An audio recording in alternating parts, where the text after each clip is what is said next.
going on, everybody? You're watching Michigan Farmer 421, and today we're making a parts run for the Cummins.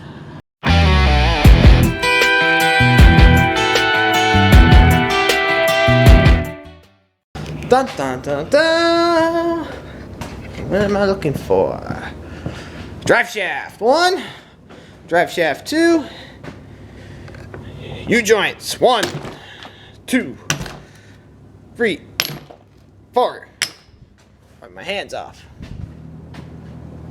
Then we need this shaft,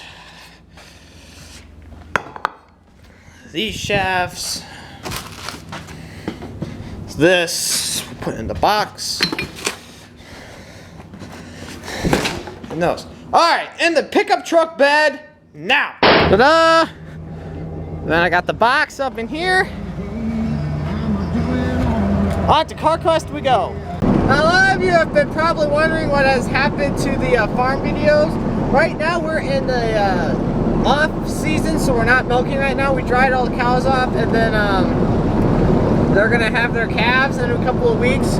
So there will be more footage, but right now in the off season we're just doing a bunch of cleaning and parlor maintenance. So I will have a video out on that, I hope pretty soon, but yeah, so I've just been working on the Cummins and then house cleaning and a bunch of other good stuff. So yeah, so farm videos, I haven't quit doing them yet. We're just in the off season, so I haven't been able to get to it, but we should be getting back into them pretty soon. So oh boy, we got a lot of parts here: hoses, drive shafts, old parts, more parts. So old radiator box, new radiator box. So we got the new radiator installed. It was pretty easy. Pull it out of the box, drop her in, good as new. So we won't have any overheating problems, I hope. And then I'm gonna put the electric fans on. And then oh yeah, we gotta grab this cap over here. Looks pretty clean.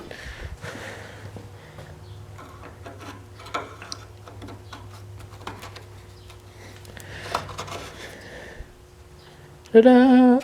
Yay! New rads installed. And we got my flexible hose from Summit installed. Worked actually pretty well. I kind of want to straighten this part up, but the motor is going to flex, so this will work perfectly. It has a lot of play in it, and it's tightened down here. I can't pull it out, and if it does leak, we'll just readjust it. And for the lower hose, we have let me get my flashlight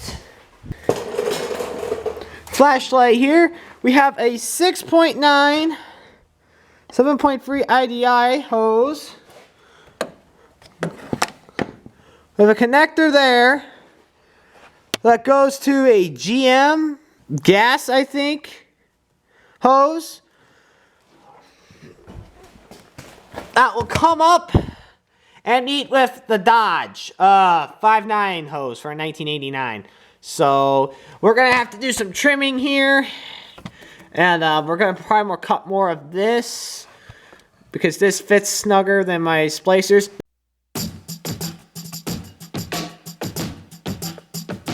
All right, it is the next day in the afternoon. I ran and got some oil coolant. I went and picked up more filters for the shop. I'm going to have a separate video on how I'm going to catalog all those and sort through them and make sure I mark which ones are where and why we do it. Then I got parts from Amazon. So I'm going to set the camera down and we're going to open these up and see what's in them. Here we go.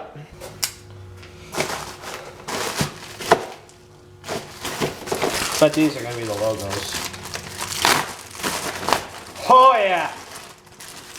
Yeah! Look at those. Kind of cheap made, but oh, they got red on there. Not bad. But yeah, I kind of wanted the power underneath because Cummins turbo diesel, you know, they're known for big horsepower, but yeah, these would be perfect for the side. Shouldn't get them all dirty, but actually very, very well. I do like the plastic and not all the, like the chromey and flash. The truck is kind of white and chrome, but pretty. All right. And these got here 2 days earlier than they expected. I don't know how they lose track, but put those on when it's a little bit warmer out. Roll that out. I bet this is going to be the boost gauge. And let's see here. Oh no, what is this?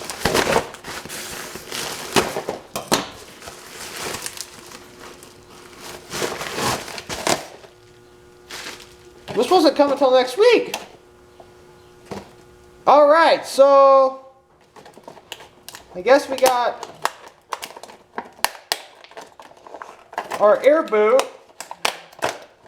Boost gauge must be coming later this week. That's weird because it was the first thing that shipped out. We got our air boot, so let me grab our. Hey, what's going on in there? I'm filming. What? What are you doing? I'm filming. Why are you talking to yourself so loud? So the camera can pick me up. All right. I got more parts. So we're going to drain the differential oils while we're at it. This truck might have 400,000 miles on it. And who knows if the differential oil has been changed. And that's the only other fluid that I have not changed yet on this truck. We've redone transmission fluid. We've redone transfer case fluid. Radiator fluid. Diesel. Coolant. Well, radiator fluid. But yeah, the only other fluid I haven't done yet is the brake fluid. But I'll have to do that at some point probably as well. So we're going to take off the front differential cover and drain the oil from there. So here we go. So I got the front diff cover off, and it looks pretty well. I wiped that out, but it looks pretty well done. But man, does it stink in here. Oh, the light's messing up my camera, but that, yeah. I'm just letting that thing drain for a little bit. There was almost no fluid in, oh, there's some fluid in there. Almost no fluid in there.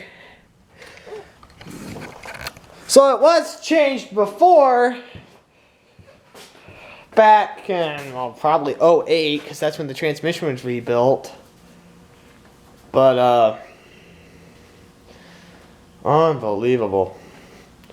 So, alright, we're going to let that thing drain out. I don't know if I have another pail. I'll take off the back one. But, yeah, so, one down, partially, one to go. So, here we go. Okay. Got this front filling up with gear oil. It is 75. I'll show you in this other bottle here. Using 75-90 gear oil. So that's the new style they're going with. I got some of the older stuff.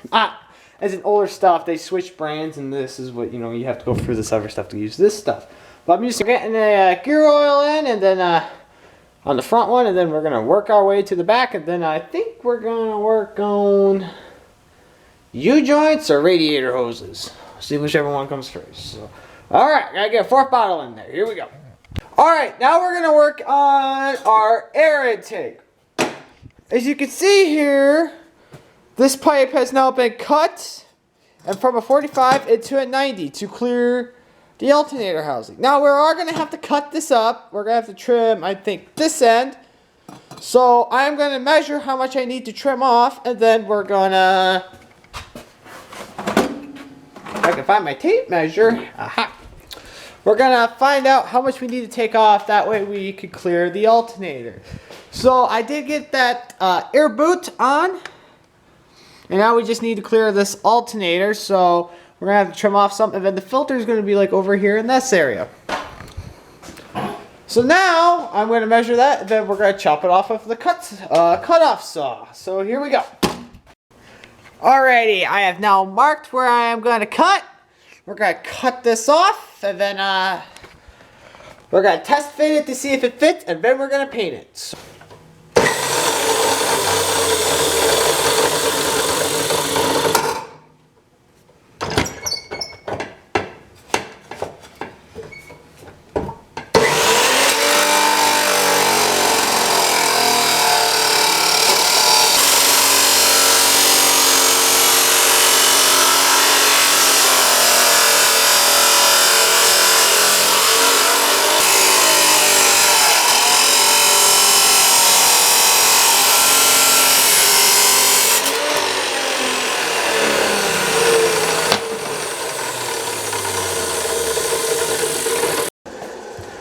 Alright, I smoothed her up and it fits perfectly. Now we'll put the air filter right there, but I'm going to paint it first. So in order for us to paint it, we have to wire brush it with the grinder. So we're going to pull this off here. Put this on the workbench and use this to smooth her out. So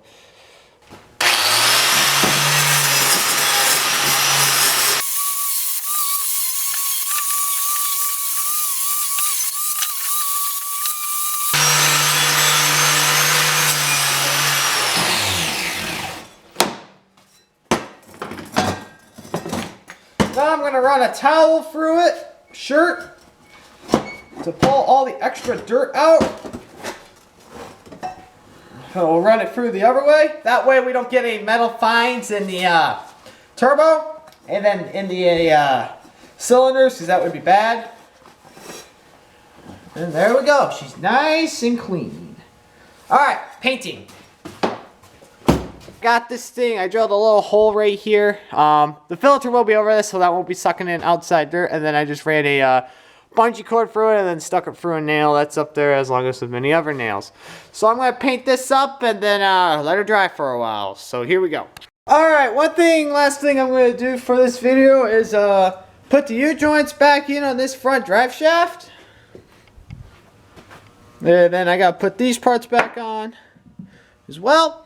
But we can't do that without some U-joints. So we went with the Spicer U-joints. After taking advice from a friend, after he's replaced many Moog ones, we decided just to spend a little bit more money and go with Spicer. And it's Dana. And both axles are Dana, so why not replace them with OE quality parts that I guess are made by the manufacturer of the axles? I don't know. But we can do the front drive shaft. I'm not going to do the rear drive shaft until we get the it shortened. I got to shorten it, which I got to measure and get it shortened somewhere. And balanced. I'm not going to balance the front one because nothing has changed with it. So we'll be good there. But we're going to put the U-joints in this one and then I guess we'll put it on and see if it fits, because then that'll be one less step that we have to do. So I'll find a good place to set the camera here, and we're going to start working on this thing. So, and then we did paint the elbow after all. I found some actually better paint that works. I'm probably not going to do another coat because it's pretty good as it is. Not really going to be out on the outside of the truck. It's just to add some detail and to protect that weld. So, alright, so we're going to work on this drive shaft and then go from there. And then make sure I plug in my Pro Hardware sign. So, here we go.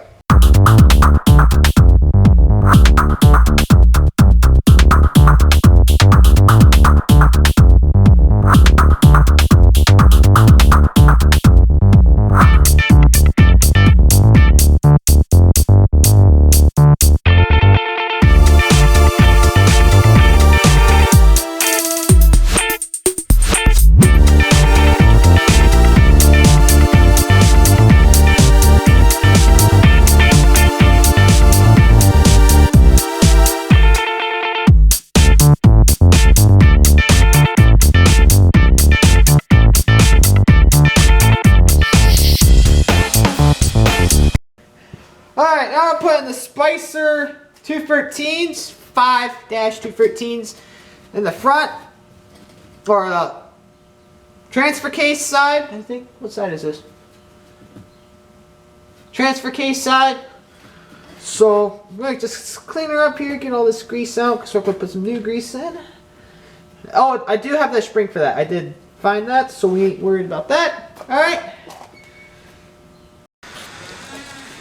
Alright, I ended up getting the front drive shaft done on those U-joints, and then I also got it back installed from the transfer case to the front axle.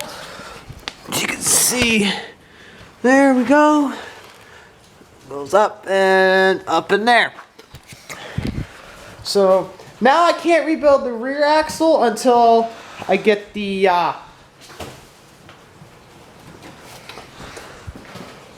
shortened and balanced. So that's going to be it for this video. If you like this video, please hit that like button. And if you're new here, subscribe. This project is coming along pretty nicely. I should have it wrapped up in a few more parts. It's just getting stuff put back together and getting the small stuff like a boost gauge adapter and stuff. So yeah. So thanks for watching, and we'll see you in the next one.